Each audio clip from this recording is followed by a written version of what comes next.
I take that macro approach. I take that strategist approach. Even when I am using individual, stocks to express trades, it's usually because I just see significant value in one company over the rest. Mhm.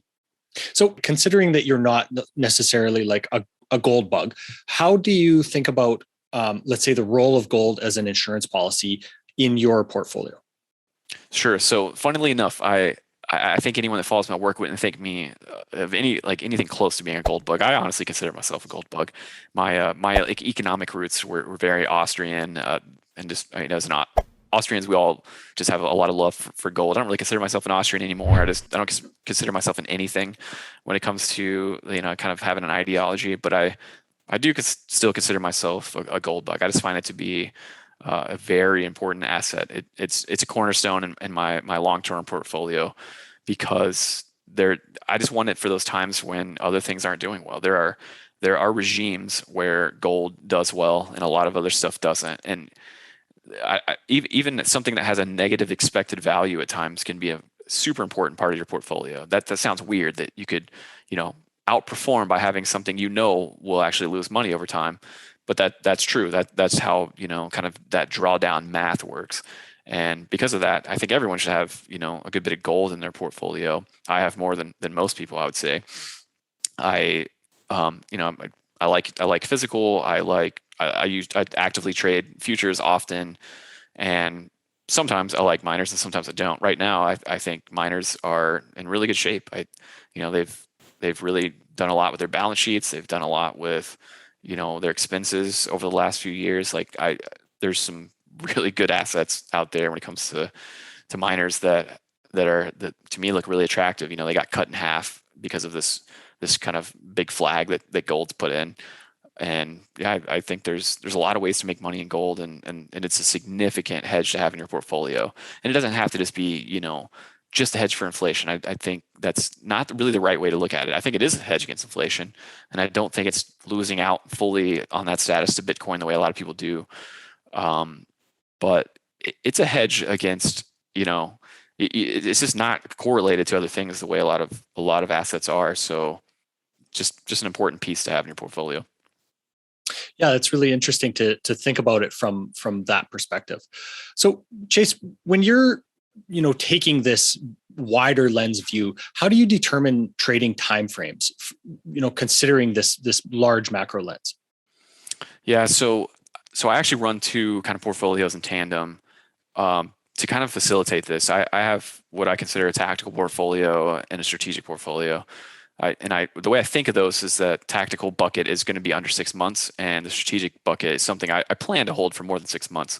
Obviously, plans often don't work out, and a tactical trade may last for 10 minutes. I get stopped out, and it may end up lasting over 6 months every once in a while. Same with strategic. I may change my mind after a month of buying something, but usually those things kind of sit tight for long periods. And I do that because it's just gonna be conviction levels will be different at different times. Sometimes something's obviously just a good trade. So Chinese tech, I bought a lot of Chinese tech a couple months ago just because the chart looked really good and everyone hated it, and that's good enough reason for me to put on a tactical trade sometimes. And there's other things like whenever oil went negative, I wasn't just a little bit bullish on oil. And everyone hated it. I mean, everyone hated oil. That's the time where I want to load up and put just a big chunk in my strategic, longer term portfolio. And just looking at the fundamentals of that, I knew there's significant runway here. It's going to take a long time to get these prices down.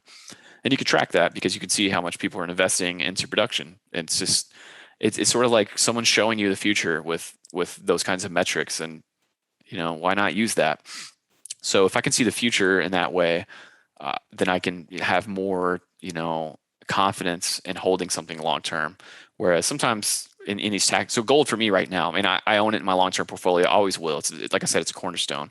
But I'm probably about to get long in the tactical portfolio as well, and those do overlap at times where or I might be tactically short something that I'm strategically long. Those are very independent from each other. But I can see myself getting tactically long metals because A, the charts look good, they're about to break out, and B, I can see the macro reasons for this to work in the next few weeks.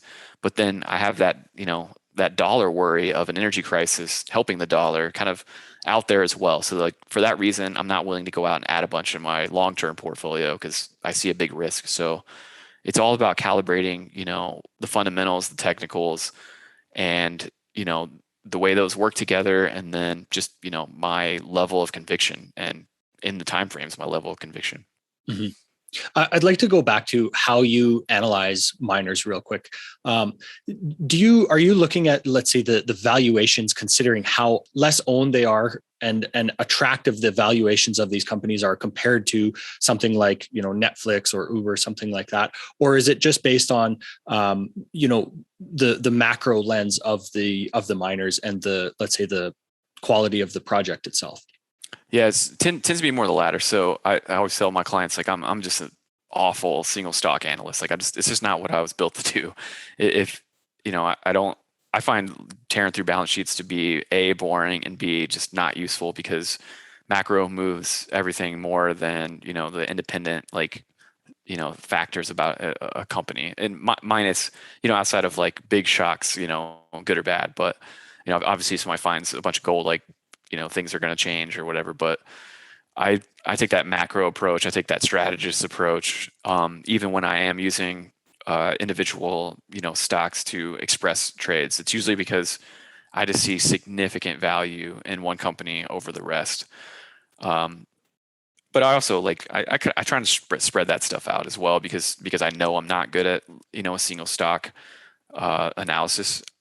So for me, if I'm looking at something like gold, the quality of the project matters to me. The quality of the management team and their reputation, what they've done in the past, matters to me. So like I don't mind writing blue chips, but I also don't mind taking a speculative bet if someone in my network that knows way more than I do, about a project, tells me like, this hey, this may be a zero, but if it's not, like, this thing could go really high. So I lean on other people that are better at the fundamental side of individual companies than I am, because I'm not good at it. But because of that, I try to take that, like, good management team kind of approach, because good people tend to do good work over and over, and in my opinion, you really see that in the resource sector. So longer term, what does that environment mean for the dollar? So it's really difficult, because that at the end of the day depends on, well, what is everyone else doing. Mhm. It's easy to think like, oh, we're going to print a bunch of money, we're going to keep real rates really suppressed, so that means the dollar has to go down. But it doesn't mean that.